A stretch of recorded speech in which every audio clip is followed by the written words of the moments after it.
الله الرحمن الرحيم نويت صوم غد النداء فرض رمضان هذه السنة لله تعالى نويت صوم غد النداء فرض رمضان هذه السنة لله تعالى இந்த வருடத்து ரமலான் மாதத்து பரலான நோன்பை அதாவாக நாளை நோற்க நியத்து செய்கிறேன் அல்லாஹ்வுக்காக. அல்ஹம்துலில்லாஹி ரப்பில் ஆலமீன் வல் ஆகிபத்து லில் முத்தகீன் والصلاة والسلام على أشرف المرسلين وعلى آله الطيبين وأصحابه الطاهرين والمسلمين والمؤمنين كلهم أجمعين أما بعد. அல்ஹம்துலில்லாஹ், அல்லாஹ்வுடைய மிகப்பெரிய கிருபையினால் இன்றைக்கு நாம் 15வது தராவியை நிறைவு செய்திருக்கிறோம். 18 ஜுஸூகள் நிறைவு செய்யப்பட்டு இருக்கிறது. அல்லாஹ் தஆலா மீதமுண்டான தொழுகைகளை பரிபூர்ணமாக உடல் ஆரோக்கியத்தோடு கைகால் சுகத்தோடு ஈமானிய பலத்தோடு நின்று தொழக்கூடிய பாக்கியத்தை அல்லாஹ் நமக்கெல்லாம் நசீபாக்கி தருவானாக. நம்முடைய எல்லா விதமான துஆக்களை நிய்யத்துகளை அல்லாஹ் தஆலா கபூல் செய்து நிறைவேற்றி தருவான். நம்ம என்னென்ன தேவைகள் எல்லாம் நாட்டதிட்டங்களை எல்லாம் அல்லாஹ்விடத்திலே முறையிடுகிறோமோ அந்த நாட்டதிட்டங்களை எல்லாம் அல்லாஹ் வெகு சீக்கிரத்திலே இந்த ரமலான் முடிவதற்குள்ளேயே அல்லாஹ் தஆலா கபூல் செய்து நிறைவேற்றி தருவானாக. நம்முடைய எல்லா விதமான நல்ல அமல்களையும் அல்லாஹ் கபூல் செய்வானாக. இது போன்ற இன்னும் பல ரமலானுடைய மாதங்களை சந்திப்பதற்கு அல்லாஹ் தௌஃபீக் செய்வானாக. ஆமீன். அல்ஹம்துலில்லாஹ். மிக்க தாய்மார்களே, சகோதரிகளே, இன்றைக்கு நாம் ஓதப்பட்ட சூறாக்களில் சூரா நூர், ஒளிமயமான சூரா என்ற ஒரு அற்புதமான சூறாவை ஓதி முடித்தோம். இந்த சூரா பல செய்திகளை, பல படிப்பினைகளை, பல பாடங்களை நமக்கு தந்தாலும் கூட மிக முக்கியமான ஒரு விஷயத்தை அதிலிருந்து நாம் பார்க்க இருக்கிறோம். அதாவது என்னன்னு சொன்னா, அல்லாஹ் ஒரு ஆயத்துல இப்படி சொல்றான்: வான்கியுல் அயாமா மின்கும் வஸ்ஸாலிஹீன மின் இபாதிக்கும் இமாயிக்கும் இயகூனு ஃபுகரா யுக்னிஹிமுல்லாஹு மின் ஃபத்லிஹி வல்லாஹு வாசிஉன் அலீம். அல்லாஹ் என்ன சொல்றான்னு சொன்னா, திருமண வயதை அடைந்த ஆணாக இருந்தாலும் பெண்ணாக இருந்தாலும் அவர்களுக்கு நீங்கள் வெகு சீக்கிரத்தில் திருமணத்தை நடத்தி வையுங்கள். திருமணத்தை பற்றி அல்லாஹ் சொல்லுகிற பொழுது திருமணத்தை நடத்தி வையுங்கள். வான்கியுல் அயாமா, உங்கள் என்றும் ஆணோ பெண்ணோ பருவ வயதை அடைந்து விட்டால் அவர்களுக்கு திருமணம் நடத்தி வையுங்கள். அப்போ மார்க்கம் அரேஞ்சு மேரேஜை தான் மார்க்கம் விரும்புது. அதாவது பெண் பேசி அதையெல்லாம் குடும்பத்தார்களாக நின்று செய்து வைக்கக்கூடிய அரேஞ்சு மேரேஜ் சொல்றோம் இல்லையா, அதைத்தான் இஸ்லாம் விரும்புகிறது. அதுதான் பரக்கத்தும் பொருந்தியது. இந்த தானா தேடிக்கிட்டு போறதெல்லாம் ஒரு கட்டத்துக்கு தான் போகுது, மறுபடியும் தேடிக்கிட்டு முடியாது. அந்த மாதிரி தான் இருக்குது இன்னைக்கு சூழல். தேடிக்கிட்டு வேகமா ஓடுது, ஒரு குழந்தைய பெற்றுக்கிட்டு மறுபடியும் முடியாது. நிறைய இடங்கள்ல இப்படி இருக்குது. அதனால தாய் தந்தையர்கள் பிள்ளைகளுக்கு அந்த வயது அடைந்தவுடன் திருமணம் முடித்து வைத்து விடுங்கள் அப்படின்னு சொல்லிட்டு அல்லாஹ் தொடர்ந்து பேசுறான். நீ எக்கூனு ஃபுகரா யுக்னிஹிமுல்லாஹு மின் ஃபத்லி. இன்னைக்கு சொல்லக்கூடிய காரணங்கள்லாம் என்னன்னா, காசு இல்லை, பணம் இல்லை, செல்வம் இல்லை, என் பிள்ளை சம்பாதிக்கல, ஆம்பளை பிள்ளையா இருந்தா சம்பாதிக்கல, சொத்து பத்து இல்லை, இப்போ நான் கல்யாணம் பண்ணி வச்சு என்ன செய்யறது, அவன் கஷ்டப்படுவானே, அல்லது பிள்ளையா இருந்தா படிச்சிருக்குது வேலைக்கு போட்டு சம்பாதிக்கட்டுமே என்றெல்லாம் நீங்கள் தாமதிக்காதீர்கள்.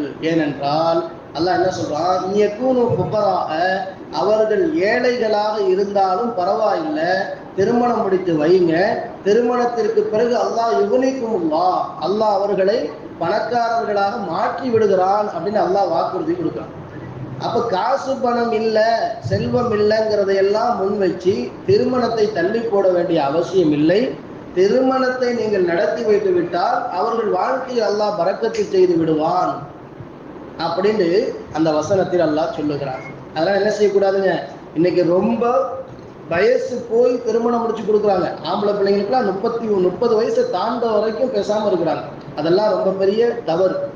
26 வயசு அதுதான் ஆண்களுக்கு. பெண்களாக இருந்தால் 21 வயசை தாண்டுவதற்கு முன்பே அவர்களுக்கு திருமணம் முடித்து கொடுக்க வேண்டும் என்பதை இந்த மார்க்கம் வலியுறுத்துகிறது. ஒன்று. ரெண்டாவது, திருமண உறவு இருக்கிறதே, அது மாதிரி ஒரு சுகமான உறவும் இல்லை, அது மாதிரி ஒரு வழி சுமந்த உறவும் இல்லை. நல்ல கணவன் மனைவிகளாக அமைந்து விட்டால் அதுதான் அவர்களுக்கு சொர்க்கம். நல்ல கணவன் மனைவிகளாக ஒருவருக்கொருவர் புரிந்து கொள்ளவென்றால் அதுதான் மிகப்பெரிய கொடிய நரகமாகவும் இருக்கும். அதனால திருமணம் முடித்த அது கணவன் மனைவி மத்தியிலே என்ன செய்யணுங்க, நல்ல பரஸ்பர ஒற்றுமையோடு நாம் வாழ வேண்டும். ஒருவருக்கு ஒருவர் விட்டு கொடுத்து வாழ வேண்டும். கணவனுக்கு ஒன்று என்றால் மனைவி விட்டு கொடுக்க வேண்டும், மனைவிக்கு ஒன்று என்றால் கணவன் விட்டு கொடுக்க வேண்டும். சில விஷயங்களிலே ஏற்றத்தாழ்வுகள் இருக்கும், சண்டை சச்சரவுகள் இருக்கும், செல்ல செல்ல சண்டைகள் இருக்கும், சில நேரத்தில் சின்ன சின்ன சண்டைகள் இருக்கும், சில நேரத்தில் பெரிய பெரிய சண்டைகள் இருக்கும். எல்லாத்தையும் என்ன செய்யணுங்க, கடந்து போக வேண்டும். ஏன்னா எல்லா குடும்பத்திலையும் இருந்திருக்கு. ரசூலுல்லாஹி ஸல்லல்லாஹு அலைஹி வஸல்லம் ஒரு தடவை ஆயிஷா நாயகி வீட்டில் இருக்கிறாங்க. ஆயிஷா நாயகி வீட்டில் இருக்கிற பொழுது அவங்களுடைய இன்னொரு மனைவி மைமூனா ரலியல்லாஹு தஆலா அன்ஹா அவங்க வீட்டில் ஒரு பாயாசம் காய்ச்சிருக்கிறாங்க. சரி, பாயாசம் காய்ச்சிருக்கமே, கணவர் நம்ம வீட்டில் இல்லை, ஆயிஷா வீட்டில் தான் இருக்கிறாங்க, இருந்தாலும் பரவாயில்ல அவங்களும் குடிக்கட்டுமேட்டு ஒரு மண் சட்டியில பாயாசத்தை ஊற்றி கொடுத்து அனுப்புனாங்க. யாரு கொடுத்து அனுப்புனா? மைமூனா. கேட்குறீங்களா இல்லையா? மைமூனா கொடுத்து அனுப்புனாங்க. அது எல்லாம் அந்த பாயாசம் எங்க வருது? ஆயிஷா நாயகி வீட்டுக்கு வருது. கொண்டு வந்து ரசூலுல்லாஹி ஸல்லல்லாஹு அலைஹி வஸல்லம் முன்னாடி, உங்க வீட்டுக்கு மைமூனா ரலியல்லாஹு அன்ஹா இருக்காங்களா உங்க மனைவி, அவங்க பாயாசம் காய்ச்சினாங்களா, இந்தாங்க நீங்க கொஞ்சம் குடிங்கன்னு கொண்டு வந்து வச்ச உடனே தமார்னு ஒரு எத்து. யாரு எத்துனது? ஆயிஷா ரலியல்லாஹு. கோபம் வந்துருச்சு அவளுக்கு. அது என்ன, என் வீட்டில் இருக்கும்போது அவங்க என்ன பாயாசம் செஞ்சு கொடுக்குறது? என் கணவனுக்கு பாயாசம் நான் செஞ்சு கொடுப்பேன்ல, அது எப்படி என் வீட்டில் இருக்கும்போது அவங்க பாயாசம் செஞ்சு கொடுத்து அனுப்புறது? என்ன செஞ்சாங்க, ஒரே எத்து. யாருக்கு முன்னாடி? நபி ஸல்லல்லாஹு அலைஹி வஸல்லம் உட்கார்ந்துருக்கிறாங்க, அவங்களுக்கு முன்னாடியே நடக்குது. மண் சட்டி உடஞ்சி சுக்குநூறா பாயாசம்லாம் தெரிச்சிருச்சு. சரி, அந்த பாயாசத்தை எல்லாம் இவங்களே அள்ளுறாங்க. யாரு? ஆயிஷா நாயகி எல்லா பாயாசம் அள்ளிட்டு இவங்க போய் பாயாசம் காய்ச்சுறாங்க. பாயாசம்லாம் காய்ச்சி கீச்சி அழகான ஒரு சில்வர் பாத்திரத்துல வருது. சில்வர் பாத்திரத்துல வந்து ரசூலுல்லாஹி ஸல்லல்லாஹு அலைஹி வஸல்லமுக்கு முன்னாடி, இந்தாங்க பாயாசம் நான் காய்ச்சிருக்கேன் குடிங்கன்னு கொடுத்தாங்க. அப்போ நபி ஸல்லல்லாஹு அலைஹி வஸல்லம் அதை வாங்கி செஞ்சுக்கிட்டே சொன்னாங்க, உடஞ்சி போன மண் சட்டிக்கு பதிலா என்ன வந்துருச்சு? பாத்திரமும் வந்துருச்சு, பாயாசமும் எனக்கு கிடைச்சிருச்சுன்னாங்க. அப்போ அந்த கோபத்தை அக்செப்ட் பண்றாங்க. ஒரு கோபம் வந்துருச்சு அப்படிங்கும்போது ரசூல் ஸல்லல்லாஹு அலைஹி வஸல்லம் என்ன செய்யல, அக்செப்ட் பண்ணாங்க. அதை பாயாசத்தெல்லாம் குடிச்சிட்டு போய் சொன்னாங்க, ஆயிஷா என்ன நடக்குது, என்ன நினைச்சிட்டு இருக்கீங்க, ஏன் இப்படி கோவப்படுறீங்க, இந்த கோபம்லாம் சரியில்லையே, இப்படிலாம் கோவப்படக்கூடாதுன்னு சமாதானப்படுத்துறாங்க நபி ஸல்லல்லாஹு அலைஹி வஸல்லம். ஸோ எல்லார் வீட்லையும் இந்த சண்டை சச்சரவுங்கிறது இருக்கத்தான் செய்கிறது. அதை என்ன செய்யணுங்க, ஒருவருக்கொருவர் அப்படியே பரஸ்பரமா அட்ஜஸ்ட் பண்ணிட்டு போறது தான் வாழ்க்கை. சரிங்களா? ஒரு தடவை அஹ்மதுல் கபீர் ரிஃபாயி என்று சொல்லக்கூடிய மிகப்பெரிய ஒரு இறை நேசர், பெரிய கல்விமான், பெரிய ஆசிரியர், அவர்களுக்கு முன்னாடி நூற்றுக்கணக்கான பேர் பாடத்தை படிப்பார்கள். அப்படிப்பட்ட ஒரு பெரிய மேதை. அவங்க வீட்டு திண்ணையில உட்கார்ந்து பாடம் நடத்திக்கிட்டு இருக்கிறாங்க. பாடம் நடத்திக்கிட்டு இருந்தா இவர் இங்க பாடம் நடத்திக்கிட்டு இருக்காரு, உள்ளுக்க ஒரே சவுண்டு. அவங்க ஒய்ஃப் என்ன செய்யறாங்க, திட்டிக்கிட்டு பாத்திரத்தெல்லாம் போட்டு கடாப்படான்னு இந்த கோபத்துல செய்வாங்க இல்லையா? இந்த பெண்களுக்கு கோபம் வந்தாலே பாத்திரம் மேலதான் காட்டுவாங்க. அதை கடற்கடன்னு சவுண்டு கேட்கும். அப்ப என்னன்னா, சீதேவி கோபமா இருக்கா அவ்வளோ இருக்குன்னு நம்ம நினைச்சிக்க வேண்டியதான் இல்லையா? வீட்டுக்குள்ள திட்டிக்கிட்டே அவங்க பாத்திரம் எல்லாம் கழுவுறாங்க. கொஞ்ச நேரம் அப்படியே இவங்க பாட்டு பாடம் நடத்திக்கிட்டே இருக்கிறாங்க. மாணவர்கள்லாம் கொஞ்சம் ஒரு மாதிரியா உட்காந்து பாடம் கேட்டுக்கிட்டு இருக்காங்க. திடீர்னு பார்த்தா இந்த சாப்பாடு வடிகட்டின கஞ்சி தண்ணி இருக்கு பார்த்தீங்களா, அதை கொண்டு வந்து அந்த ஒய்ஃப் என்ன செஞ்சுச்சு, அவர் தலையில அப்படியே ஊத்திடுச்சு. யார் தலையில? அஹ்மதுல் கபீர் ரிஃபாயி, பெரிய ஒரு மேதை. என்ன, அவன் தலையில கஞ்சி தண்ணி ஊத்தின உடனே ஸ்டூடெண்ட்ஸுக்கெல்லாம் அப்படியே அதறிட்டாங்க. ஐயோ என்ன நடக்க போகுதுன்னு தெரியலையே, கஞ்சி தண்ணி தலைக்கு வந்துருச்சே அப்படின்னோட அஹ்மதுல் கபீர் ரிஃபாயி ரலியல்லாஹு அன்ஹு அந்த கஞ்சியெல்லாம் தொடச்சிட்டு சொன்னாங்களா, நீ என்ன எல்லாம் ஆச்சரியமா பாக்குறீங்க, ஒன்றும் ஆச்சரியப்படாதீங்க, கொஞ்ச நேரத்துக்கு முன்னாடி இடி இடிச்சிச்சு, இப்போ மழை பெஞ்சிருக்கு அப்படின்னாங்களாம். அதுதாங்களா, கொஞ்ச நேரத்துக்கு முன்னாடி இடி இடிச்சிச்சு, இப்போ மழை பெஞ்சிருக்கு, அவ்வளோதான் அப்படின்னாங்க. அப்போ இந்த மாதிரி எல்லாரும் குடும்பத்திலையும் பெரிய பெரிய ஆலிம்கள், பெரிய பெரிய நாதாக்கள், ஏன் ரசூலுல்லாஹி ஸல்லல்லாஹு அலைஹி வஸல்லம் வீட்டில் கூட அந்த சின்ன சின்ன சண்டைகள் இருக்கத்தான் செய்தது. இதையெல்லாம் கடந்து போக வேண்டும். ஒருவருக்கொருவர் விட்டு கொடுத்து வாழ வேண்டும். விட்டு கொடுப்பவர் கெட்டு போக மாட்டார் அப்படின்னு சொல்லுவாங்க. அதனால என்ன செய்யக்கூடாது, கணவன்மார்களே தான் வரணும் அப்படின்னு நினைக்க தேவையில்லை. நாமளும் அவங்கள்ட்ட போகணும். ஒரு சின்ன சண்டை வந்துட்டா என்ன செய்யக்கூடாது, அவர் வந்து பேசட்டும், நம்ம இதுக்கு போகணும், வரட்டும் பார்த்துக்கலாம், இங்கே போயிடுவாரு, அப்படின்னு சொல்லிட்டு நம்மளே என்ன செய்யக்கூடாது, அப்படி மூஞ்சத்துக்கு வச்சுட்டே இருக்கக்கூடாது. சில நேரங்களில் நாமளும் போகணும், நாமளும் போய் அந்த சமாதானத்தை ஏற்படுத்தும். அதுதாங்க வாழ்க்கை. மேடு பள்ளங்கள் இருக்கும், அதை கடந்து போக வேண்டும். அதாவது அஹ்மது பின் ஹம்பல் ரலியல்லாஹு மிகப்பெரிய ஒரு இமாம், ஹம்பலி மதுஹபினுடைய இமாம். அவங்க நாம பின்பற்றுறது அபூ ஹனீஃபா ரஹ்மத்துல்லாஹி ஹனஃபி மதுஹப், ஷாஃபி மதுஹப், மாலிக். ஹம்பலி மதுஹபுடைய இமாம் தான் அஹ்மது பின் ஹம்பல், பெரிய ஒரு மாமேதை. அவங்க சொல்றாங்க, என்னுடைய வாழ்க்கையில் என்னைக்குமே நான் 60-70 வருஷம் கடந்துட்டேன், எனக்கும் என் ஒய்ஃபுக்கும் சண்டை வந்ததே இல்லைன்னா. எல்லாம் ஆச்சரியமா கேட்டாங்க, என்ன சொல்றீங்க, ஒரு சண்டை கூட வந்தது இல்லையா? வந்ததே இல்லை. அப்பா பரவாயில்லையப்பா, சொர்க்க வாழ்க்கை, எப்படிங்க அப்படின்னு கேட்டாங்க. அப்போ அவங்க சொன்னாங்களா, ஒன்றும் இல்லை, அவங்களுக்கு கோபம் வந்தா நான் அமைதியாயிடுவேன், எனக்கு கோபம் வந்தா அவங்க அமைதியாடுவாங்க. சத்தம் மட்டும்தான் இருக்குமே தவிர சண்டை இருக்காது. அவங்க சில நேரத்தில் கோபமாக கத்துவாங்க, நான் அமைதியா இருப்பேன், அப்படியே எரும மாட்டில் மழை பெஞ்ச மாதிரி இருப்பேன், அப்படியே இருப்பேன். சில நேரத்தில் நான் கோபம் வந்து கத்துவேன், அவங்க என்ன செய்வாங்க, அவங்க எரும மாட்டில் மழை பெஞ்ச மாதிரி அப்படியே இருப்பாங்க. அதனால எங்களுக்குள்ள எந்த சண்டைகளும் வந்ததில்லைன்னு சொன்னாங்க. அதனால எல்லார் குடும்பத்திலையும் இருக்கிறது தான் அந்த குடும்பத்தை கட்டமைச்சு சீரமைத்து ஒருவருக்கு ஒருவர் விட்டு கொடுத்து வாழ்வது தான் வாழ்க்கை.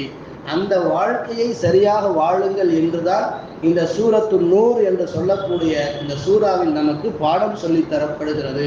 எனவே என்ன செய்யுங்க, குடும்பத்திற்குள்ள உள்ள சண்டைகளை நாமளே பெருசு பண்ணிடக்கூடாது. சில பேர் அப்படி செய்யறாங்க. அதாவது பிள்ளைய திருமணம் முடிச்சு வீட்டுக்கு அனுப்பிடுறாங்க, மாமனார் வீட்டுக்கு. அந்த பிள்ளை அங்கே போய் ஏதாச்சும் ஒரு ஃபோன் போட்டால் இவங்க குடும்பத்தோட வாரி கட்டிட்டு போய் அங்கே சண்டை இழுக்கிறது. என்ன தைரியம் இருந்தால் என் பிள்ளைய நீ இப்படி செய்யறதுன்னு சொல்லி மூணாவது இவங்க போய் அதில் தலையிட்டு கடைசியில் அந்த 2 பேருடைய வாழ்க்கையே சீரழித்து போகிற அளவுக்கு சண்டையை பெருசாக கொண்டு வந்து விடுறது. அப்படிலாம் செய்யக்கூடாது. என்றால் நம்ம ஒரு பிள்ளையை திருமணம் முடிச்சு அனுப்புகிற பொழுது உன் குடும்பம் இன்னமே அதுதான் உன் தாய், அதுதான் உன் தந்தை, நீ அந்த குடும்பத்தை வாழும் நல்ல புத்தியை சொல்லி அனுப்பணும். கடைசியாக ஒரு விஷயத்தை உங்களுக்கு சொல்ற, நினைவுக்கு வருது. அதாவது அலி ரலியல்லாஹு தஆலா அன்ஹு அவங்களுடைய மனைவி யாருங்க, பாத்திமா ரலியல்லாஹு அன்ஹா. மரண நேரத்துல இருக்கிறாங்க, மரண தருவாயில பாத்திமா நாயகி இருக்கிறாங்க, சக்கராத்துடைய நிலையில. அப்போ அலி ரலியல்லாஹு அன்ஹு கிட்ட போய் உட்கார்ந்து அழுதுகிட்டே சொன்னாங்களாம், நான் உங்களுக்கு ஒரு லக்ஸரியான வாழ்க்கையெல்லாம் உங்களுக்கு கொடுக்கல, ஆனால் நீங்களும் என்கிட்ட எதுவுமே கேட்டதில்லை.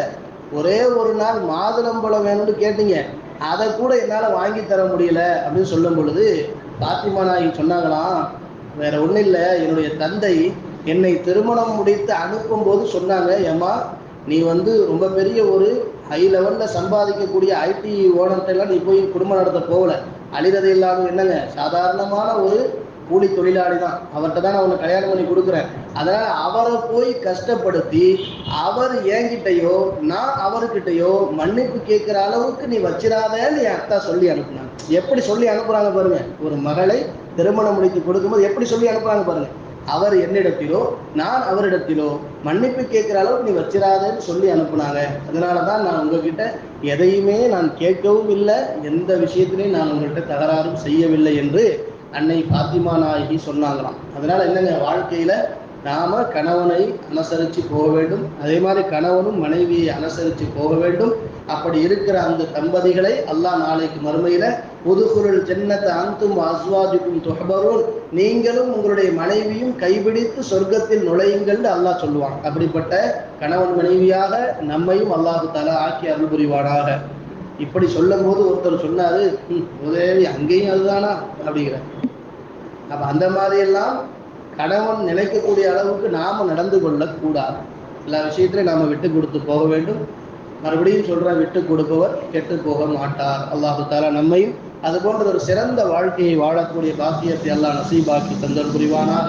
ரப்பனா தகப்பல் மின்னா ஸலாத்தனா வ ஸியாமனா வ கியாமனா வ ருக்குஅனா வ சுஜூதனா وتضرعنا وتخشعنا وتمم تقصير أعمالنا وتوفنا مع الأبرار ربنا وآتنا ما وعدتنا على رسلك ولا تخزنا يوم القيامة إنك لا تخلف الميعاد ربنا رب ارحمهما كما ربيانا صغيرا صل على النبي سيدنا محمد وعلى آله وصحبه وأهل بيته أجمعين والحمد لله رب العالمين صلى الله على محمد صلى الله عليه وسلم صلى الله على محمد صلى الله عليه وسلم صلى الله على محمد يا رب صل عليه وسلم.